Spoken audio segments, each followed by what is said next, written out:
ایک مسئلہ اس بارے میں یہ بھی جاننا ضروری ہے، بالکل ضرور کے مسائل ہیں کہ رات کے وقت انسان کے لیے غسل لازم ہو گیا، خواب اس کو آ گیا یا اس نے بیوی کے ساتھ تعلق کیا تو غسل اس پر فرض تھا، مگر اس نے کوتاہی کی تو وہ فجر کی نماز تک بھی غسل نہ کر سکا، تو اس کے بارے میں بھی یہی ہے کہ وہ پریشان نہ ہو، ہاتھ منہ دھو کر کھانا کھائے، بعد میں غسل کر کے نماز پڑھ لے، روزہ اس کا درست شمار ہوگا، روزے میں کوئی خلل نہیں، روزہ جو ہے نا اس کو اللہ تعالیٰ شمار کر لے گا، اس پر اس کو اجر ملے گا۔ اور اسی طرح اگر روزے کے دوران سویا ہے، اس میں اس کا پانی نکل گیا، اس کو احتلام ہو گیا، تو اس سے بھی روزہ برباد نہیں ہوتا، روزہ قائم رہتا ہے۔ حالت جنابت میں روزہ رکھا جا سکتا ہے، روزے کی حالت میں یہ جائز کام ہے، بعد میں نہا لے، مثلا فجر کا وقت ہے تو روزہ رکھنے کے بعد ایسا بعض اوقات ہوتا ہے کہ ایک عورت کو مہلت نہیں ملی، اگر وہ نہاتی ہے تو سب لوگوں کا روزہ جاتا ہے، اس لیے وہ سحری بنا کے سب کو بھی کھلائے گی، خود بھی کھا لے گی، اور اس کے بعد جو ہے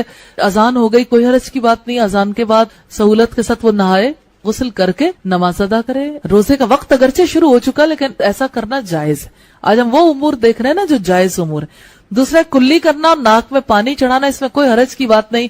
کچھ لوگ یہ سمجھتے ہیں کہ منہ میں پانی چلا جائے گا تو جانے کیا ہو جائے گا، اچھا ہی ہے، تھوڑا سا منہ فریش بھی ہو جاتا ہے وضو سے، اور یعنی ناک میں پانی چڑھانے میں تھوڑی سی احتیاط کرنی چاہیے، یعنی سانس کھینچ کر اندر لے جانے کی کوشش نہیں کرنی چاہیے۔ ابو داؤد کی روایت ہے 2366 اور 142۔ سوال ہے کہ اگر کوئی شخص جنبی ہو اور سحری کے وقت اٹھے اور وقت کم ہو تو پہلے غسل کرنا ضروری ہے یا سحری مکمل کر لے اس کے بعد غسل کر لے؟ پہلے سحری کرے جی، غسل تو بعد میں بھی ہو سکتا ہے، سحری رہ گئی تو رہ گئے پھر آپ، کیونکہ سحری کے بغیر روزہ رکھنا بڑا مشکل کام ہے۔ صحیح۔ بخاری اور مسلم میں حدیث ہے، اما عائشہ کہتی ہیں کہ نبی علیہ السلام جب جنبی ہوتے اور احتلام کی وجہ سے نہیں ہوتے تھے، یعنی وہ یہ کہنا چاہ رہی تھی میاں بیوی کے تعلق کی وجہ سے، تو آپ علیہ السلام بسا اوقات طلوع فجر کے وقت اٹھتے اور آپ روزہ رکھ لیا کرتے تھے، یعنی طلوع فجر کا مطلب ہے صبح صادق ختم ہو چکا ہے، تو آپ سحری بھی کھا سکتے ہیں۔ بخاری مسلم میں آتا ہے حضرت ابو ہریرہ تو یہ فتویٰ 30 سال تک دیتے تھے حضور کی وفات کے بعد صلی اللہ علیہ وآلہ وسلم، کہ جس پہ غسل فرض ہو وہ روزہ نہیں رکھ سکتا۔ اما عائشہ تک یہ مسئلہ پوچھا تو آپ نے کہا کہ ابو ہریرہ نے کہاں سے مسئلہ نکالا ہے، جب ان کو پوچھا گیا تو انہوں نے کہا کہ نبی علیہ السلام تو خود یعنی اپنی بیویوں سے تعلق قائم کرنے کی وجہ سے جنبی ہوتے تھے اور آپ اس حالت میں روزہ رکھ لیتے تھے اور فجر کا وقت داخل ہونے کے بعد غسل اتارا کرتے تھے، تو آپ پہلے سحری کھائیں پھر بعد میں۔ لیکن اس میں ترمذی میں حدیث ہے کہ جو بندہ روزے کی حالت میں کلی یا ناک میں پانی چڑھائے تو زیادہ غلو نہیں کرے گا، کیونکہ اگر آپ نے کلی کرتے ہوئے حلق سے نیچے اتر گیا تو روزہ گیا، ناک پہ چڑھاتے وقت اوپر گیا تو روزہ گیا، تو آپ نے پھر احتیاط سے کرنا ہے، زیادہ اوپر نہیں کھینچنا۔ اچھا اب آپ اس میں یہ بھی دیکھیں کہ نبی علیہ السلام پہ جو غسل فرض تھا وہ آپ کو پتا تھا نا کہ مجھ پہ غسل فرض ہے، تو آپ رات کو غسل کر لیتے۔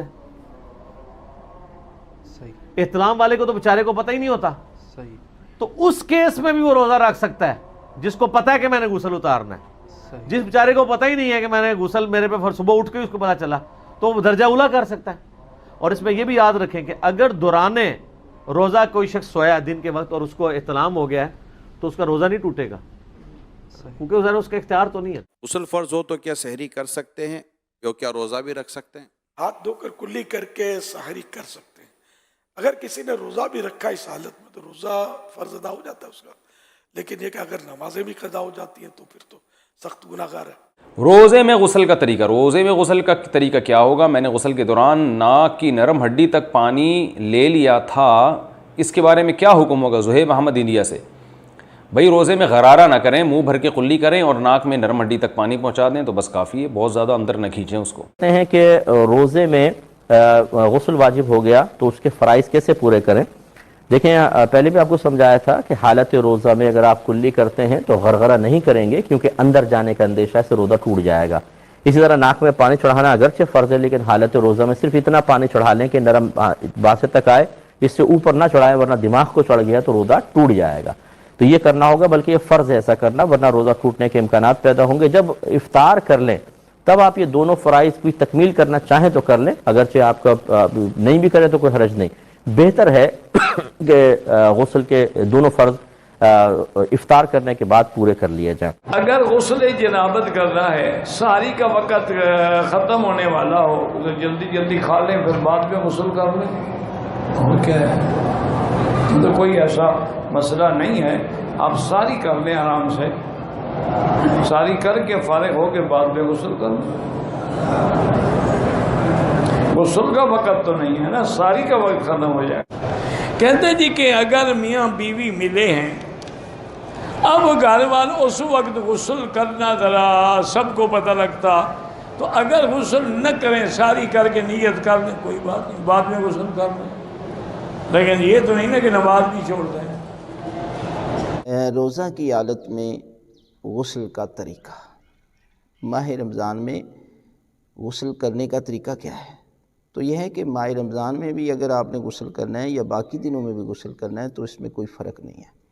آپ غسل کرتے ہیں تو آپ کا روزہ باطل نہیں ہوتا, لیکن ایک کام نہیں کرنا چاہیے. وہ کیا ہے کہ غسل ارتماسی نہ کریں روزے کی حالت میں, یعنی دریا یا نہر یا ایک ایسی بڑی ٹینکی بنائی ہوئی ہے, حوض بنایا ہوا ہے کہ جس میں آپ جو ہے وہ غسل ارتماسی کرتے ہیں. یعنی مبطلات روزہ میں سے ایک یہ ہے کہ انسان کا پورا سر پانی میں ڈبونا, لہذا جب وہ ایسا کرے گا تو اس کا روزہ جو ہے وہ احتیاط کی بنا پر باطل ہو جائے گا. لہذا عام جو غسل کرتے ہیں غسل ترتیبی, اس میں کوئی مسئلہ نہیں ہے کہ آپ روزے کی حالت میں کر سکتے ہیں, اور جب آپ پر غسل واجب ہو جائے تو نماز بھی پڑھنی ہو تو پھر غسل کرنا جو ہے وہ واجب ہوتا ہے. لہذا روزے کی حالت میں فوراً غسل جو ہے وہ کر لینا چاہیے. As far as bathing is concerned, that is ghusl, whether it's done for religious fard, if you're in the state of junub, that's sexual defilement, or whether it is done to clean your body, to remove the dirt or you're feeling sticky, or whether bathing is done because you're feeling thirsty or you're feeling hot, whatever reason it's done for, as long as the person does not swallow water, the fast does not get invalidated.